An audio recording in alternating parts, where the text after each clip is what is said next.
this link here. I'm getting ready to start the build on it, tear down and rebuild. So I'm about to throw the low center of gravity chassis on right now. Try to throw it in real quick before I gotta head out to work here in a second, about an hour or so actually. So here we go, I get this build going. Alright, thanks for watching. Alright, so for the rear, we just take these 4 screws here out.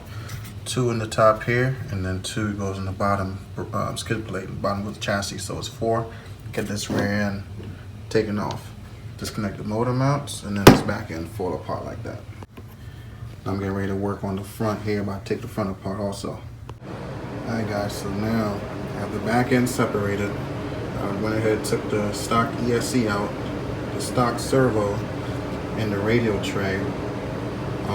Put everything, together with the screws and everything, so everything is together. So I'm not losing any screws when I do the work. ESC up here screws everything in there. That way nothing's going to be missed. I keep these screws in the back as well. I'll probably use those. Also, again, that's separated. Everything on the chassis is already gone. I started working on the front. I got the bumper off, put the screws back in there so it's not lost. These are the screws here that goes in the top part of the bumper, and then these went to the bottom of it. These right here. All right, so I'm working on getting the front end off, and then get back with you. All right, guys. So now the chassis. So now the chassis is off. It's all separated. So now I can start pulling the new one out and start, putting it back together.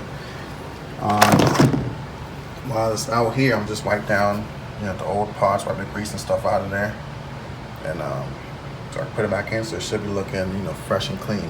All right, hold tight. All right, guys, got the chassis out. Now I'm about to install the rear end. So I need to remove this rear bumper for now, and this skid plate in the back. This is designed for the high center of gravity. So I remove these 2 pieces, and then I'm gonna start installing it back onto the chassis. All right, guys. So I removed the rear bumper and the skid plates.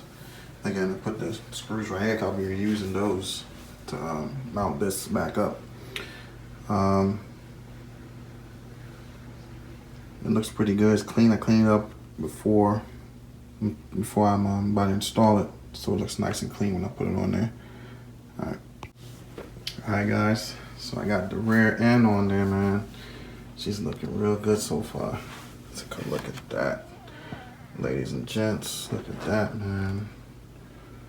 Yeah. Maybe some of you guys are saying, wait a minute, aren't you gonna do something with the diffs and the suspension and all that? I sure am. Just for the sake of time for right now, I'm just gonna, like I said, just do the install. I'll do another video. I can show me adjusting the suspension and the diffs, and the VXL and all that good stuff. Y'all hold tight. Alright guys, so now I'm about to install the servo onto the servo plate here before I install it onto the vehicle. I'm installing this one in the high position because I have the regular, like the whites, the servo horn, servo saver situation going on. So my high has enough clearance for the servo to move and actually turn the wheel and everything. All right, hold tight, guys. All right, ladies and gents, servo is in. They wonder why I'm using just a stock servo. I mean, it works just fine. It's not doing no crazy build. It's a cheap budget build. Anybody could do it. It's just gonna be a fun little cool build, man. I mean, I got some Savox servos around, but I'm gonna use that for something else. I really gonna use it. That's gonna need it. This is just a light car, nothing too special, but it's definitely gonna be fun. All right, thanks. Hold tight. All right, so just take this front skid plate out where the servo is, the steering linkage is connected to. Now, I mean, I almost broke the thing. I was thinking pop it off. I didn't realize there's little screws up top here. So when you take those screws out, it slides up over it, and then there's washers beneath. So don't forget these 2 washers. I took the other 2 out right here. This is the other 2, and then you can transfer it over to the other side. All right, stay tuned. This is the way it goes on right now. So I might slide the servo tray onto the front end, put those 2 down into there, right into here, put the washers in, and then tighten it down, and I'll get back with you in 1 second. Alright, quick update. So I was reusing this screw into the new setup, but actually it is not. It is this one. This is the new screw that we use. You know, trial and error. So I learn, you learn. So we use the shorter one into the new setup, not the old one. Alright, so got the front end on. Want to put the handles on real quick.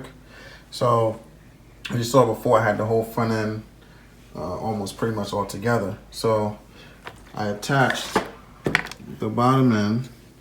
I put a servo, everything in there with those 2 screws, and basically it slides up and it gets bolted in.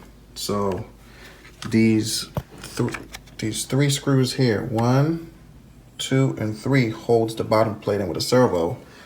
And then I got put these 3 screws in the bottom. When you slide the whole front bulkhead in, those 3, and these 2 here in the front, and that pretty much secures the front end on. Now with the handle, the grips, I gotta remove the old screws from here. These 2 on each end to tighten those in. That's what I'm doing right now. Alright, stay tuned. Alright guys, so I went ahead, I put the battery tray in there. Put the screws fastened in there so it's secure, so you grab it now. Kind of out of town for right now. I gotta head into work, get ready for work. But yeah, man, I'm enjoying it, man. It's coming along. Can't wait to get it finished up. I ran the servo wire through here, so you know, plug it into the radio tray and all that. I still got the tighten in here, but you know, that's gonna get taken out of there. But I'm gonna do a video where, before I put that in, I'm gonna take this back. There's only a couple, 4 screws, 6 screws, and then I'm gonna go into the diff, take the other screws out, and I'll put some heavier lube in there, and you know, to help with putting that power down. And again, you got the tires coming in. I got the body coming in, the F100, the 56 F100 body coming in. Still gotta do the paint, but that'll be another day. What else? What else? I do the change the radio out. It's gonna be the TSM radio with the traction control to help it out, get on the road. What else? Got the 3-cell lipo that's gonna go up in there. I gotta do some testing, all that good stuff. But man, I can't wait. It's looking good. It's clean. Workstation's all dirty, but it's all good. It's part of it. It's sitting nice and low now. But also, I'm gonna do I'm gonna have to do some of these shocks because you put a slop right here. I don't want that. I want it to sit nice and low. So I'm gonna do a video with me adjusting that. See the body on here. See how she looks right now. Should I fit it on there? If I could. One hand. Man, struggling a little bit here. Trying to figure it out, but. You get the idea, man. Okay. Alright, there you go. Alright, this is what it looks like right now with the body on it. But again, this body's getting changed out. It's gonna be an F-150 body. Yes, I have the adjustable shock mounts, but I'm gonna try it this way first and see how it goes. See how it look. If I need to adjust, I'm gonna use the other mounts. If not, I'm gonna put those mounts in a different build. I'm gonna do. So thanks for watching, guys. Leave a like, subscribe, comments, any recommendations as to what to do going forward with this particular build. But man, I'm excited, man. Thanks for watching. Have a good one.